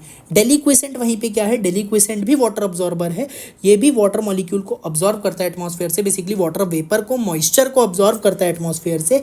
कब तक अब्जॉर्व करता रहता है, जब तक ये घुल ना जाए और सोल्यूशन ना बना ले, यानी कि एक्सट्रीम ऑफ हाइग्रोस्कोपिक है, मतलब कि हाइग्रोस्कोपिक भी वाटर को अब्जॉर्व करता है, लेकिन डेलिक्विसेंट कुछ ज़्यादा ही वाटर को अब्जॉर्व कर लेते हैं जब तक वो पूरा का पूरा घुल ना जाए और सोल्यूशन ना बना ले। यहाँ पे वाटर अब्जॉर्प्शन एकदम ऑब्जर्व होता है, मतलब आंखों से देख सकते हो कि वाटर का अब्जॉर्ब हो रहा है, जैसे नमक में दिखता है वाटर अब्जॉर्ब हो रहा है, ठीक है, कॉफ़ी में दिखता है वाटर अब्जॉर्ब हो रहा है। तो वही बात है, एक्सट्रीम ऑफ हाइग्रोस्कोपिक को आप क्या बोलोगे, डेलिक्विसेंट बोलोगे। वाटर अब्जॉर्प्शन यहाँ पे ऑब्जर्व करा जाता है, ठीक है। कुछ एग्जांपल आपको समझने हैं। प्योर NaCl डेलिक्विसेंट नहीं है, पर इम्प्योर NaCl होता है। क्यों? क्योंकि प्रेजेंस ऑफ इम्प्योरिटी होती है CaCl2 की, MgCl2 की, बहुत आसानी से समझ सकते हो। हाइड्रेशन एंथैल्पी किसकी ज़्यादा होगी, Mg2+ Ca2+ की ज़्यादा होगी, क्योंकि इसमें चार्ज ज़्यादा है, Na+ पे चार्ज कम है, तो हाइड्रेशन एंथैल्पी Mg2+ Ca2+ की ज़्यादा है। तो जब NaCl में इम्प्योरिटी आ जाती है CaCl2 और MgCl2 की, तो डेलिक्विसेंट नेचर बढ़ जाता है, वाटर को अब्जॉर्ब करने की टेंडेंसी बढ़ जाती है, क्योंकि इनकी हाइड्रेशन एनर्जी, हाइड्रेशन एंथैल्पी ज़्यादा होती है, ठीक है। बहुत ही इंपॉर्टेंट एक और चीज़ आती है, Na2Cr2O7 प्राइमरी स्टैंडर्ड की तरह यूज़ नहीं करा जाता है रिडॉक्स टाइट्रेशन में। क्यों? क्योंकि Na2Cr2O7 हाइग्रोस्कोपिक होता है, K2Cr2O7 यूज़ करा जाता है। अगर मैं बोलूँ डाइक्रोमेट आयन, तो अपने मन से पूछना, आपके दिमाग में पोटेशियम डाइक्रोमेट आएगा, सोडियम डाइक्रोमेट आएगा ही नहीं। क्यों?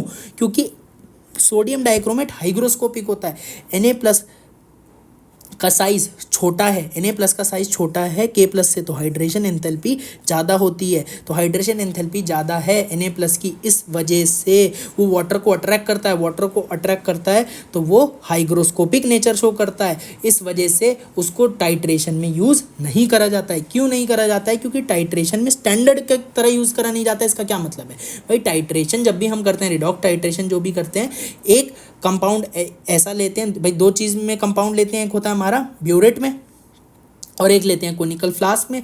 तो एक सोल्यूशन ऐसा होता है जिसका हमें मोलैरिटी पता होता है, और एक सोल्यूशन ऐसा होता है जिसकी मोलैरिटी हमें फाइंड आउट करनी होती है। रिडॉक्स टाइट्रेशन में यही होता है, ठीक है। तो जिसकी मोलैरिटी पता होती है उसको हम उसका स्टैंडर्ड सोल्यूशन बना लेते हैं। किसी भी चीज़ का स्टैंडर्ड सोल्यूशन है, इसका मतलब उसकी मोलैरिटी हमें पता है। ये एक बस नामकरण है देने का तरीका, कि प्राइमरी स्टैंडर्ड मतलब इसकी मोलैरिटी हमें पता है, इसकी मोलैरिटी पता है। सपोज हमने Na2Cr2O7 सोडियम डाइक्रोमेट का स्टैंडर्ड सोल्यूशन बना लिया, इसकी मोलैरिटी हमने निकाल ली, इसको हम रिडॉक्स टाइट्रेशन में यूज़ कर रहे हैं, लेकिन इसने भाई एटमॉस्फेरिक वाटर को ऑब्जॉर्व कर लिया, और एटमॉस्फेरिक वाटर को ऑब्जॉर्व कर लेगा तो इसकी मोलैरिटी पता होते हुए भी नहीं पता, क्योंकि वाटर मॉलिक्यूल को ऑब्जॉर्व कर लेगा तो क्या कंसंट्रेशन चेंज नहीं हो जाएगी? बिल्कुल हो जाएगी कंसंट्रेशन चेंज। तो जो हमने स्टैंडर्ड बनाया वो स्टैंडर्ड बचा नहीं बचा, तो अब दोनों की ही अननोन हो गई, तो हमारी रीडिंग अफेक्ट हो जाएगी कि नहीं हो जाएगी? अगर हम जो हमने निकाला था स्टैंडर्ड, जो हमने मोलैरिटी निकाली थी Na2Cr2O7 की, वो ही मान के अगर हम टाइट्रेशन करने लग जाएंगे तो हमारी रीडिंग गलत आएगी?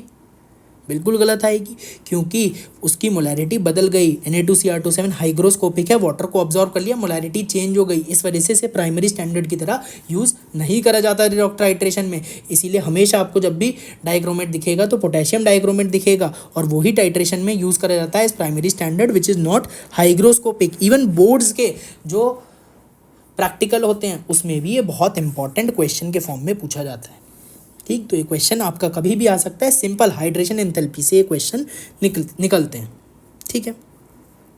बहुत ही इंपॉर्टेंट नोट, शायद आपको बहुत ही इंडिया के कम टीचर्स ये पढ़ाते हैं, ठीक, लेकिन इंपॉर्टेंट चीज़ है, एडवांस में पूछी जा सकती है। हीटिंग ऑफ हाइड्रेटेड क्लोराइड एकदम हाइड्रेशन एंथैल्पी से ही निकल रही है। MCl कोई भी आपका मेटल क्लोराइड है आपका, एक्वस सोल्यूशन है मेटल क्लोराइड का, इसको गर्म करोगे तो ये दो तरीके से हीटिंग इफेक्ट शो कर सकता है। मतलब एक पर्टिकुलर मेटल एक ही तरीके से शो करेगा एट अ टाइम, लेकिन बेसिकली अगर जनरल बात करें तो कोई अगर मेटल क्लोराइड है तो दो तरीके से हीटिंग इफेक्ट शो कर सकता है। या तो वो पूरा वाटर को छोड़ दे और एनहाइड्रस बन जाए, ठीक, मेटल क्लोराइड बन जाए, वाटर छोड़ दे, सॉलिड फॉर्म में चला जाए, या फिर वो सॉलिड फॉर्म में तो चला जाए लेकिन हाइड्रेट बना ले, वाटर को अपने साथ रखे। तो वाटर को कौन अपने साथ रखना चाहेगा? जिसका वाटर से अट्रैक्शन ज़्यादा होगा। और वाटर से अट्रैक्शन किसका ज़्यादा होगा?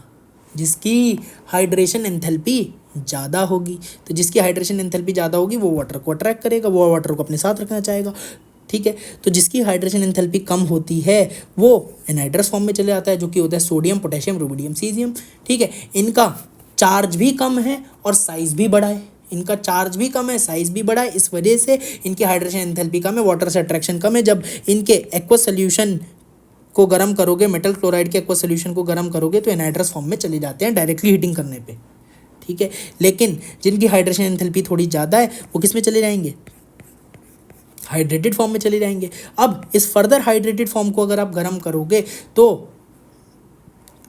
बहुत सारे ऐसे होंगे जो अब एनहाइड्रस बन जाएंगे, मेटल क्लोराइड में चले जाएंगे, मेटल क्लोराइड बन जाएगा, एनहाइड्रस फॉर्म में चले जाएंगे। भाई एक टाइम के बाद तो इसे छोड़ेंगे, एक टाइम के बाद तो वाटर का साथ छोड़ेंगे, लेकिन कुछ ऐसे होते हैं जो वाटर का साथ अभी भी नहीं छोड़ेंगे। अब क्या बन जाएगा, ऑक्साइड बन जाएगा, या इवन हाइड्रोक्साइड बन जाता है कुछ केस में।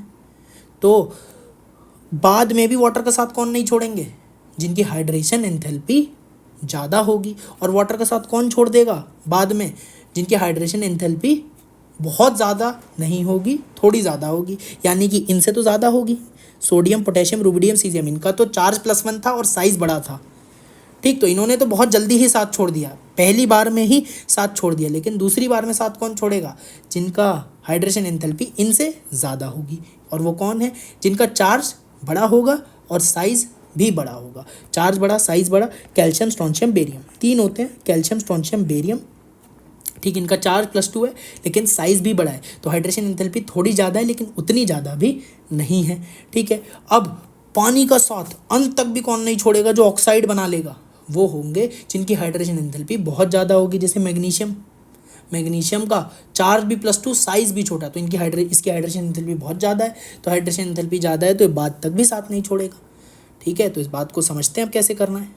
ठीक है, एग्जाम्पल से समझते हैं। सपोज CaCl2 एक्वस लिया, तो CaCl2 एक्वस, पहले तो ध्यान रखो NaKRbCS, इनकी हाइड्रेशन एंथैल्पी बहुत कम है। ये तो पहली बार में ही क्या सॉलिड बना लेंगे, मेटल क्लोराइड सॉलिड बना लेंगे, एनहाइड्रस फॉर्म में चले जाएंगे।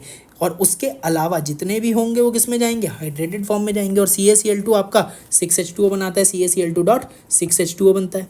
ठीक है। अब ये क्या होगा, अब फर्दर इसे हीट करोगे तो अब ये क्लोराइड बनाएगा या फिर ऑक्साइड बनाएगा। तो भाई इसकी हाइड्रेशन एंथैल्पी उतनी ज़्यादा नहीं थी। ठीक है। तो पर ज़्यादा थी, पर उतनी ज़्यादा नहीं थी, तो अब साथ छोड़ देगा ये पानी का, अब साथ छोड़ देगा कैल्शियम, स्ट्रोंशियम, बेरियम, तो अब साथ छोड़ देगा तो ये किस में चले जाएगा, मेटल क्लोराइड बन जाएगा, CaCl2 सॉलिड बन जाएगा। ठीक है। स्ट्रक्चर क्या है, कैल्शियम था 6 वाटर मॉलिक्यूल से कोऑर्डिनेट बॉन्ड बना रहा था। ठीक, और बाहर आयनिक बॉन्ड के साथ क्या थे, 2 क्लोराइड थे। ठीक, बेसिकली क्या था, Ca और H2O के बीच में क्या था, कोऑर्डिनेट बॉन्ड था, और आयनिक बॉन्ड से क्या 2 क्लोराइड लगे हुए थे।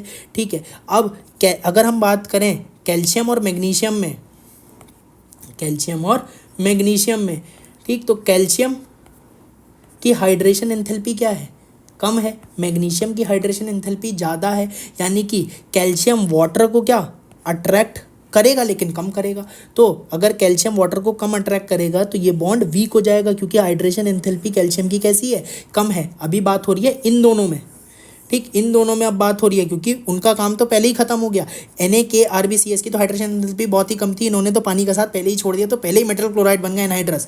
लेकिन अभी बात हो रही है इन दोनों में। इन दोनों में बात करें तो ऊपर वालों की, कैल्शियम की और मैग्नीशियम की बात करें तो कैल्शियम की हाइड्रेशन एंथैल्पी कम है, हाइड्रेशन एंथैल्पी कम है, तो वाटर को अट्रैक्ट कम करेगा, तो ये बॉन्ड कैसा होगा, वीक होगा। ये बॉन्ड वीक होगा तो ये बॉन्ड टूटेगा, गर्म करोगे तो ये वाला बॉन्ड टूटेगा, क्योंकि ये बॉन्ड वीक है। अब ये वाला बॉन्ड टूट गया तो Ca2+ अलग हो गया, वाटर अलग हो गया, क्लोराइड तो अलग था, तो Ca2+ और Cl- मिलके CaCl2 बना लेंगे और वाटर उड़ जाएगा। तो ये वाटर उड़ गया, जैसे ये बॉन्ड टूटा वाटर उड़ गया, Ca और क्लोरीन ने मिलके CaCl2 बना लिया। लेकिन अगर हम बात करें मैग्नीशियम की, नीचे वालों की, ठीक है, तो मैग्नीशियम की हाइड्रेशन एंथैल्पी ज़्यादा है। तो जब गरम करोगे इसके एक्वस सोल्यूशन, क्लोराइड के एक्वस सोल्यूशन को गरम करोगे तो पहले तो हाइड्रेट बनाएगा। मैग्नीशियम के केस में बात करें तो MgCl2.6H2O बनता है। अब भैया कई लोग सोचेंगे गेम खेल दिया इसने, कैसे गेम खेल दिया, ऊपर थोड़ी देर पहले MgCl2 का 8H2O बनाया और नीचे 6H2O बना दिया। तो भैया क्या था, जब ये एटमॉस्फेयर से मॉइस्चर को ऑब्जॉर्व करता है तो MgCl2.8H2O बना लेता है। दो वाटर वीकली अट्रैक्टेड होते हैं जब एटमॉस्फेयर से मॉइस्चर को अट्रैक्ट करता है। लेकिन जब गर्म करके बनाते हो तो वीक वाला आता ही नहीं है, जब गर्म करते हो तो वीक वाला आता ही नहीं है, वो अलग हो जाता है, जुड़ के भी अलग हो जाता है, तो MgCl2.6H2O ही बनता है। ठीक है, ठीक है, MgCl2.6H2O बना, MgCl2.6H2O बना। ठीक है, अब इसे गर्म करोगे तो अगेन उसी टाइप का स्ट्रक्चर है। ठीक है, तो अब बात करें तो Mg2+ कोऑर्डिनेट बॉन्ड बना रहा है वाटर के साथ, मैग्नीशियम की Mg2+ की हाइड्रेशन एंथैल्पी ज़्यादा है। Ca2+ के कंपैरिजन में बात करें तो मैग्नीशियम 2+ की हाइड्रेशन एंथैल्पी ज़्यादा है, तो ये वाला बॉन्ड कैसा है, स्ट्रॉन्ग है। ये वाला बॉन्ड अगर स्ट्रॉन्ग है तो ये नहीं टूटेगा, तो कौन सा टूटेगा, अगर ये बॉन्ड स्ट्रॉन्ग होगा तो पीछे वाला बॉन्ड टूटेगा, पीछे वाला टूटेगा तो मैग्नीशियम क्या करेगा, ऑक्सीजन को अपने साथ ले लेगा, क्योंकि ये बॉन्ड स्ट्रॉन्ग है। ये वाला बॉन्ड स्ट्रॉन्ग है तो मैग्नीशियम ऑक्सीजन अलग हो जाएंगे, मैग्नीशियम ऑक्साइड बन जाएगा, और ये वाला हाइड्रोजन अलग हो जाएगा और वो क्लोराइड के साथ मिलके HCl को उड़ा देगा, ये HCl के फॉर्म में उड़ जाएगा, मैग्नीशियम ऑक्साइड बन जाएगा। तो इस तरीके से चीज़ें चलती हैं, बहुत ही कंसेप्चुअल है, समझोगे तो चीज़ समझी जाएगी। CaCl2 वाली चीज़ और MgCl2 वाली चीज़ बहुत इंपॉर्टेंट है, ये दोनों रिएक्शन जो मैंने बताई बहुत इंपॉर्टेंट है। ठीक, अब क्या MgCl2 एनहाइड्रस हम किसी तरीके से बना ही नहीं सकते, बना सकते हैं अगर हम लास्ट वाले स्टेप में ड्राई HCl डाल दें। ड्राई HCl की प्रेजेंस में हीट करेंगे, तो जब भी हम अगर HCl के प्रेजेंस में हीट कर रहे हैं तो ये वाली इसका रिएक्शन का इक्विलिब्रियम जो है वो बैकवर्ड डायरेक्शन में चले जाएगा, ये वाली चीज़ नहीं होगी। ऑब्वियसली है बात है कि अगर आप HCl रिएक्टेंट के तौर पे लोगे तो HCl की तरफ नहीं जाएगी रिएक्शन। अगर HCl रिएक्टेंट के तौर पे आ गया, यहाँ पे ड्राई HCl के प्रेजेंस में हीट करा तो रिएक्शन उधर नहीं जाएगी जिधर HCl बन रहा है, तो रिएक्शन इस तरफ नहीं जाएगी, तो यहाँ पे अब क्या बनेगा, MgCl2 सॉलिड बन जाएगा। In the presence of dry HCl वाला प्रोडक्ट नहीं बनेगा, रिएक्शन उस तरफ नहीं जाएगी जिस तरफ HCl वाला प्रोडक्ट है। अगर NaCl को हीट करोगे, NaCl का एक्वस सोल्यूशन को हीट करोगे तो डायरेक्टली NaCl सॉलिड मिल जाएगा, क्योंकि NaKRbCS इनकी हाइड्रेशन एंथैल्पी बहुत कम होती है, ये वाटर का साथ पहली बार में ही छोड़ देते हैं। ठीक, CaSrBa ये थोड़ा लेट छोड़ते हैं, और मैग्नीशियम ये नहीं छोड़ेगा भाई, ये ऑक्सीजन को पकड़ के रखेगा। ठीक है, तो बात क्लियर हो गई, मज़ा आ गया कॉन्सेप्ट का, ये चीज़ें पूछी जा सकती है। ठीक, बहुत ही बढ़िया चीज़ है, ध्यान रखना। ठीक है, अब सवाल खेलते हैं फटाफट। ठीक, करो ट्राई, बहुत अब सिंपल सिंपल सवाल है, थ्योरी हमने बहुत ज़बरदस्त, अब सॉलिड थ्योरी पढ़ के ना, अब फटाफट बहुत ही क्विक सवाल सॉल्व करते हैं। ठीक, फटाफट टेबल भर दो, कंपेयर करना है, चार्ज किसका ज़्यादा, साइज़ किसका ज़्यादा, हाइड्रेशन एंथैल्पी किसका ज़्यादा, हाइड्रेटेड साइज़ किसका ज़्यादा, मोबिलिटी किसकी ज़्यादा। ठीक है, तो चार्ज तो सेम है, साइज़ K+ का ज़्यादा है, और हाइड्रेशन एंथैल्पी चार्ज के डायरेक्टली प्रोपोर्शनल, साइज़ के इन्वर्सली प्रोपोर्शनल, तो साइज़ जिसका छोटा उसकी हाइड्रेशन एंथैल्पी ज़्यादा, और जो छोटा है वो पानी में मोटा है, तो जिसका साइज़ यहाँ कम है उसका हाइड्रेटेड साइज़ बड़ा है, और मोटे को भागने में दिक्कत है तो उसकी मोबिलिटी कम हो गई, सिंपल। एक और करो। ठीक है, चार्ज पता लग रहा है इसी का ज़्यादा है। ठीक, साइज़ आप देख सकते हो, पीरियड में जाने पे क्या होता है, साइज़ पीरियड में जाने पे साइज़ घटता है, पीरियड में जाने पे साइज़ घटता है। ठीक, आइसोइलेक्ट्रॉनिक स्पीशीज़ है, आइसोइलेक्ट्रॉनिक स्पीशीज़ में जैसे जैसे पॉजिटिव चार्ज बढ़ता है वैसे वैसे साइज़ छोटा होता है, वैसे वैसे साइज़ छोटा होता है। ठीक है, तो इसका साइज़ बड़ा हो जाएगा, Ca2+ छोटा हो जाएगा। और हाइड्रेशन एंथैल्पी किसकी ज़्यादा है भाई, चार्ज Ca2+ का ज़्यादा है और साइज़ Ca2+ का छोटा है। ठीक, साइज़ Ca2+ का छोटा है। ठीक है, अगर हम Ca2+ की बात करें तो Ca2+ की hydration enthalpy charge upon size है। ठीक है, चार्ज वाला फैक्टर Ca2+ का ज़्यादा है, साइज़ वाला फैक्टर इसका छोटा है, तो हाइड्रेशन एंथैल्पी इसकी कैसी हो जाएगी, ज़्यादा हो जाएगी। तो हाइड्रेशन एंथैल्पी Ca2+ की ज़्यादा हो जाएगी। ठीक है, ज़्यादा हो गई, और जो छोटा है वो पानी में मोटा है, तो Ca2+ छोटा है तो पानी में बड़ा है, उसका हाइड्रेटेड साइज़ बड़ा है, और जो मोटा है उसको चलने में दिक्कत है तो उसकी मोबिलिटी कम हो जाएगी, तो K+ की मोबिलिटी ज़्यादा हो जाएगी। सिंपल, इस तरीके से कंपेयर करोगे। क्वेश्चन ट्राई करो। हो गया, देखते हैं कैसे सॉल्व करेंगे। आंसर क्या आ गया, 1 आ गया, A आ गया। ठीक है, तो लिथियम प्लस और बेरिलियम 2+ में चार्ज इसका ज़्यादा, चार्ज इसका ज़्यादा है। ठीक है, लिथियम बेरिलियम अगेन क्या आइसोइलेक्ट्रॉनिक स्पीशीज़ है, चार पॉजिटिव चार्ज ज़्यादा मतलब साइज़ छोटा। हाइड्रेशन एंथैल्पी किसकी ज़्यादा हो जाएगी, ठीक, चार्ज इसका ज़्यादा है, साइज़ इसका छोटा है, तो हाइड्रेशन एंथैल्पी बेरिलियम 2+ की ज़्यादा हो जाएगी, और जो छोटा है वो पानी में मोटा है और मोटे को भागने में दिक्कत है, तो मोबिलिटी किसकी कम हो जाएगी, बेरिलियम 2+ की कम हो जाएगी, लिथियम प्लस की ज़्यादा हो जाएगी। तो सिंपल है, मोबिलिटी पूछा है, आंसर आ गया। करो ट्राई। क्या आंसर आया? बी आंसर आ गया। आराध्या, भावना और छवि और दिशा में से हमारा भावना आंसर आ गया। ठीक है, तो हाइड्रेशन एनर्जी किसकी ज़्यादा होगी? जिसका चार्ज ज़्यादा है। ठीक, चार्ज किसका ज़्यादा है? चार्ज वाला फैक्टर पहले देखते हो, साइज़ वाला फैक्टर बाद में देखते हो। चार्ज वाला फैक्टर डोमिनेट करता है, तो चार्ज जिसका ज़्यादा है, और वैसे भी साइज़ भी देखोगे तो इसका कम ही है तीनों में, तो साइज़ कम है, चार्ज ज़्यादा है, तो इसकी हाइड्रेशन एनर्जी ज़्यादा होनी चाहिए। तो गलत ही हो गया, करेक्ट स्टेटमेंट देखना है।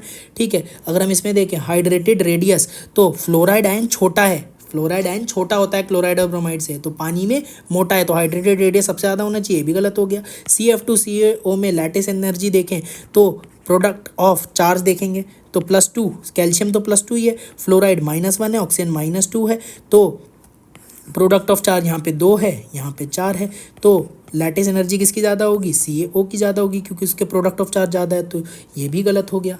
ठीक है, अगर हम देखें आयनिक मोबिलिटी, तो लिथियम सोडियम और पोटेशियम से छोटा है तो पानी में मोटा है, मोटे को भागने में दिक्कत आती है, तो मोबिलिटी कम हो जाएगी। ठीक है, ऑप्शन इस तरीके से कर लिया। अगला करो।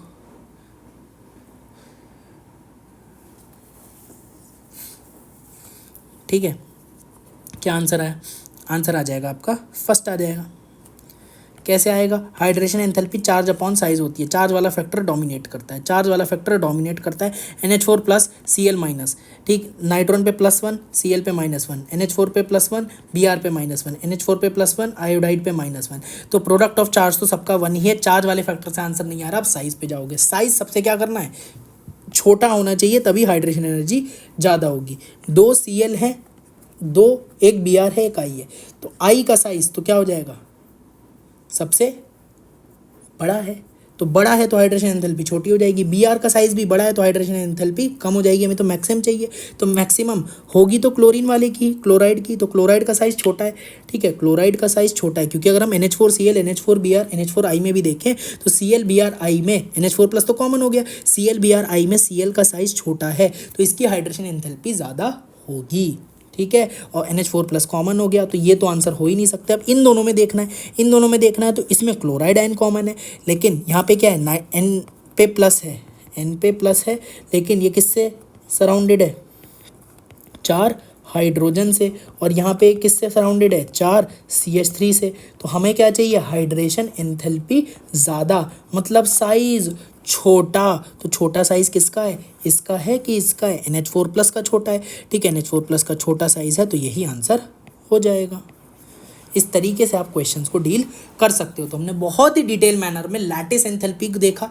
ठीक, इससे आप न्यूमेरिकल प्रोफाइल भी आगे देखेंगे कि कैसे आप सॉल्व कर सकते हो, और हाइड्रेशन एंथैल्पी के भी क्वेश्चंस हमने काफ़ी देख लिए बहुत ही डिटेल में। इससे डिटेल आपने हाइड्रेशन एंथैल्पी कहीं भी नहीं पढ़ी होगी, तो यहाँ पे अब आपको सब चीज़ समझ में आ गई, एडवांस लेवल तक के आपके क्वेश्चंस हो जाएंगे। इसके अगले लेक्चर में हम आगे चीज़ें देखेंगे, तब और चीज़ें आपको समझ में आ जाएंगी। ठीक है, चलो तब तक के लिए बाय बाय, टेक केयर।